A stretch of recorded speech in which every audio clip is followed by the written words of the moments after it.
અમદાવાદ એરપોર્ટનું સંચાલન 7 નવેમ્બરથી અદાણીને સોંપાયા બાદ હવે તેના નામને લઈને પ્રથમ વખત વિવાદ સામે આવ્યો છે। અમદાવાદ એરપોર્ટનું નામ સરદાર વલ્લભભાઈ પટેલ હતું, તેનું હવે નવું નામ અદાણી એરપોર્ટ કરી દેવાયું છે।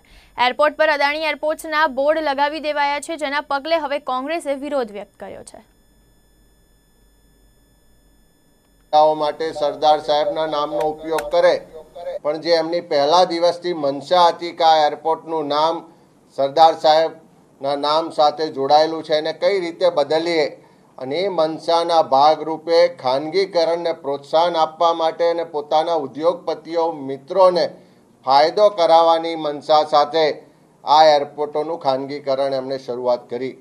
અમદાવાદનું એરપોર્ટ નફો કરતું એરપોર્ટ છે અને એને ખાનગી કંપનીઓ અને અદાણી કંપનીને વહીવટ કરવા માટે આપ્યું। સરદાર સાહેબ સાથે જોડાયેલા આ એરપોર્ટના નામને બદલવાની કોઈ પણ હિલચાલ આ ખાનગી કંપનીઓ દ્વારા કરવામાં આવશે તો કોંગ્રેસ એનો ઉગ્ર વિરોધ પણ કરશે ને એના માટેની લડાઈ પણ લડશે।